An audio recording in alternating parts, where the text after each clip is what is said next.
আজকে মনিয়ার বিকালের নাস্তায় একদমই ভিন্ন ধরনের মজাদার একটা নাস্তা তৈরি করে দিলাম। আর এই নাস্তাটা আমি ওকে এই প্রথমবারই করে দিলাম। প্রথমবার হিসেবে মাশাআল্লাহ অনেক বেশি পছন্দ করেছে। তো এই নাস্তাটি তৈরি করার জন্য প্রথমে একটা ডিম ভেঙে নিচ্ছি। ডিমটাকে এখন আমি একটা কাঁটা চামচের সাহায্যে খুব ভালোভাবে ফেটে নেব। তো ডিমটাকে ফেটে নিয়ে কিন্তু আমি এক সাইডে রেখে দিব। আর আজকে তাল দিয়ে ওর জন্য একটা খুব মজাদার প্যানকেক তৈরি করে দিব। প্যানকেক তো মাশাআল্লাহ আমার মেয়ে অনেক বেশি পছন্দ করে। তো ভাবলাম যেহেতু এখনকার সিজনাল ফল তাল, তো তাল দিয়ে একটা প্যানকেক তৈরি করে দেই। তো এখানে ডিমটা কিন্তু আমি ফেটে এক সাইডে রেখে দিচ্ছি। এখন এখানে পরিমাণ মতো একটু তালের কাত নিয়ে নিচ্ছি। তালের কাত বা তালের রস যে যাই বলেন না কেন, তো যাই হোক একটা বললেই হলো। তারপরে এখানে ফেটে রাখা ডিমটা দিয়ে দিলাম। ডিমের সঙ্গে এখন তালটাকে কিন্তু আমি ভালোভাবে মিক্স করে নিব। চাইলে এই কাজটা কিন্তু আপনি ব্লেন্ডারেও করতে পারেন, তবে আমি এখানে ব্লেন্ডার ব্যবহার করব না। তো তারপরে এখানে আমি একটু পরিমাণ মতো লবণ দিয়ে দিব। আর মিষ্টিযুক্ত করার জন্য এখানে আমি একটুখানি তাল মিষ্টি দিয়ে দিলাম। এবারটি মিষ্টিযুক্ত করার জন্য এখানে চাইলে মিষ্টির পরিবর্তে আপনি খেজুর বা কলাটাকেও ব্যবহার করতে পারেন। খেজুর আর কলাটা দিলে কিন্তু ন্যাচারাল উপায়ে এটা মিষ্টি হবে। তবে আজকে আমার ঘরে কোনোটাই ছিল না, এই জন্য আমি একটুখানি তাল মিষ্টি দিয়ে দিলাম। তারপরে এখানে পরিমাণ মতো একটু আটা দিয়ে দিলাম। আটা বা ময়দা যে কোনো একটা দিলেই হবে, তবে ময়দার থেকে আটার পুষ্টিগুণটা একটু বেশি, যার কারণে আমি আমার বাচ্চার খাবারে আটাটাই ব্যবহার করি।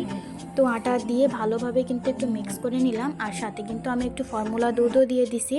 দুধটা দেওয়ার কারণে কিন্তু এই খাবারটা আরও বেশি আর কি পুষ্টিকর হয়ে যাবে। তো এই তো এরকম একটা ঘনত্বে কিন্তু আমি রেখেছি। প্যানকেকের এই বেটারটা কিন্তু একদম পাতলাও হয়নি, একদম ঘনও হয়নি। এরকম একটা ঘনত্বে রাখলেই কিন্তু খুব সুন্দর হবে।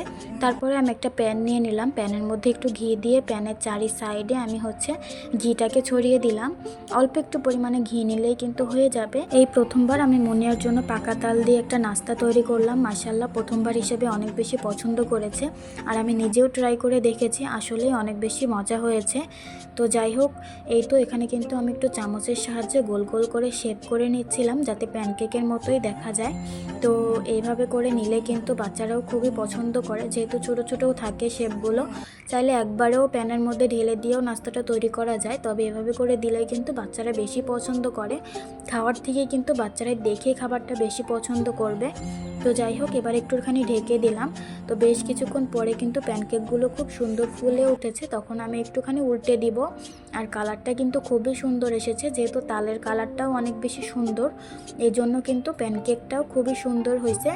তো ভালোভাবে একটু উল্টে পাল্টে আমি একটু ভেজে নিলেই কিন্তু প্যানকেকটা একদমই রেডি হয়ে যাবে। বাচ্চাদেরকে প্রতিদিন নতুন নতুন খাবার দিলে কিন্তু বাচ্চাদের খাবার আগ্রহটা অনেক বেশি বেড়ে যায়। প্রতিদিন এক খাবার যেমন আমাদের বড়দেরও ভালো লাগে না, বাচ্চাদেরও কিন্তু সেম অবস্থা। বাচ্চারাও কিন্তু প্রতিদিন এক খাবার পছন্দ করবে না। সো বাচ্চাদেরকে কিন্তু এভাবে করে যদি ভিন্ন রকমভাবে একটু নাস্তা তৈরি করে দিন, তাহলে কিন্তু বাচ্চারাও অনেক বেশি পছন্দ করে আর খুবই মজা করেও খায়। তো চাইলে কিন্তু বাচ্চাদেরকে এরকম তাল দিয়ে মজাদার প্যানকেকগুলো তৈরি করে দিতেন। পাকা তাল বাচ্চার জন্য খুবই পুষ্টিকর একটা খাবার। এটা বাচ্চার হজম শক্তি বাড়ায়, কোষ্ঠকাঠিন্য দূর করে ও পেট ঠান্ডা রাখে।